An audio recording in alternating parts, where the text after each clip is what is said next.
بسم اللہ الرحمن الرحیم۔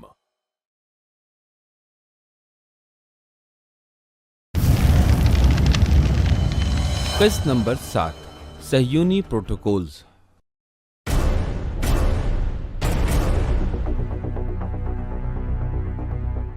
یہودیوں نے 19ویں صدی میں دولت اور اقتصاد کے ہتھیار کو ہاتھ میں لے کر یورپ میں ایک ممتاز مقام حاصل کیا۔ اقتدار اور دولت کے مراکز پر قبضہ، فکری اور تہذیبی ہتھیاروں پر قبضہ، اور قانون سازی مراکز اور پارلیمنٹ اور اسمبلیوں میں شرکت، ان 3 ہتھیاروں نے اس قوم کے گمراہ سربراہوں کے لیے ایک اچھا موقع فراہم کر دیا۔ اور یہی وہ وقت تھا کہ اس کے دانشوروں کو یہ لگا کہ اب یہ سوچ پھیلانے کا صحیح موقع ہے کہ یہود پرومس لینڈ میں رہائش پذیر ہوں۔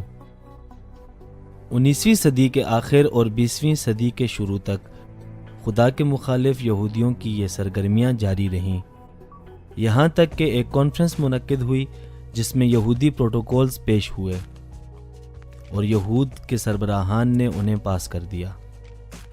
1897 میں روسی انٹیلیجنس کو سوئٹزرلینڈ میں منعقد صہیونی ایک انتہائی اہم کانفرنس کی اطلاع ملی۔ روسی بادشاہ نے حکم دیا اور جاسوسوں کا ایک انتہائی خفیہ گروہ مشن پر سوئٹزرلینڈ کے شہر باسل کی طرف روانہ ہوا، اور اس کانفرنس کے چوتھے یا 5ویں دن اس کانفرنس کے ہال پر حملہ آور ہوئے، اور یوں وہاں ایک ہنگامہ برپا ہو گیا۔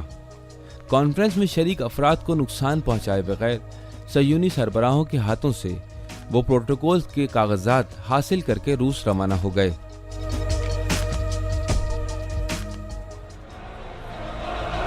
روس 1901 عیسوی۔ یہ خفیہ پروٹوکولز روس منتقل کرنے کے بعد نیلوس، جو کہ ایک مشہور عالم دین تھا، اس نے 4 سال ان پروٹوکولز پر محنت کی اور آخرکار اسے روسی زبان میں ترجمہ کیا۔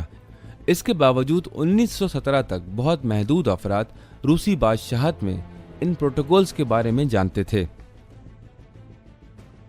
صہیونیوں نے اسی سال روسی بادشاہی نظام کا خاتمہ کر ڈالا اور ان دستاویزات کے آثار مٹا دیے، اور ان دستاویزات کے حامل شخص کو پھانسی کی سزا سنا دی گئی۔ 1917 کے وسط میں روس میں مقیم برطانوی صحافی وکٹر مارسڈن ان دستاویزات تک پہنچ سکا اور اپنے ساتھ برطانیہ لے کر گیا۔ وہ واپس لندن پہنچا اور اس کا ترجمہ شروع کر دیا اور اسے ایک کتابی شکل دے دی۔ آخرکار اس نے یہ کتاب چھپوا کر اس کی نشر و اشاعت کر ڈالی۔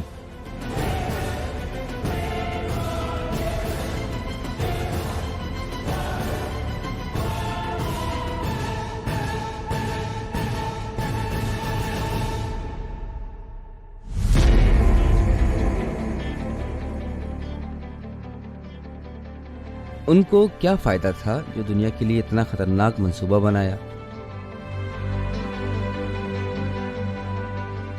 کیا پتہ یہ سب جھوٹ ہو؟ حقیقت یہ ہے کہ جو کچھ ان دستاویزات میں بیان ہوا ہے عینی طور پر دنیا میں ویسا ہی ہوا ہے۔ در حقیقت انسانوں کی جنگ اقتدار کے حصول پر رہی ہے، جسے ہر صہیونی پروٹوکولز کے پہلے اصل میں تاکید دی گئی ہے۔ انہوں نے کہا ہے کہ ہم نے اقتدار حاصل کرنے کے لیے یہ منصوبہ رچایا ہے، اور جو کچھ ہماری طاقت کی وجہ بن سکتا ہے وہ ہمارے لیے بہت اہمیت کا حامل ہے، اور پروٹوکولز کے اس مجموعے میں ہم اس کے لیے منصوبہ بندی کر رہے ہیں جسے ہم صہیونی بزرگان کے پروٹوکولز کے نام سے جانتے ہیں۔ شاید 19ویں صدی میں دنیا کے سر انجام کے لیے ایک ممکنہ خطرہ مانا جاتا تھا، لیکن اب جب ہم اس کے کچھ مراحل محقق ہوئے دیکھ رہے ہیں تو اس صورت میں اسے ظن و گمان نہیں کہہ سکتے۔ آخری فیصلہ لیا گیا ہے اور اصل گیم شروع ہو چکا ہے۔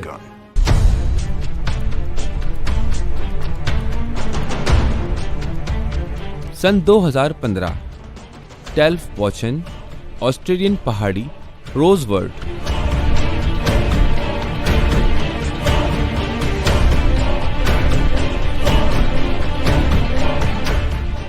بلڈربرگ عالمی سطح پر فری میسنز کا نمائندہ گروہ ہے جو کہ 2 شاخوں پر تقسیم ہے، یعنی کہ نیو یارک برانچ اور مینچسٹر برانچ، اور ان 2 کے ذریعے سرگرم ہے۔ وہ پیسے، فوج اور اثر و رسوخ جیسے وسائل کے ذریعے دنیا پر معاشی، اقتصادی، سیاسی راج کے در پہ ہیں۔ اس گروہ کا اصل مقصد عالمی واحد حکومت کی تشکیل، جو کہ ایک عالی رتبہ گروہ کے ہاتھ میں ہو۔ ایک چھوٹا ٹولہ پوری دنیا پر حکومت کرنے کے خواب میں ہے۔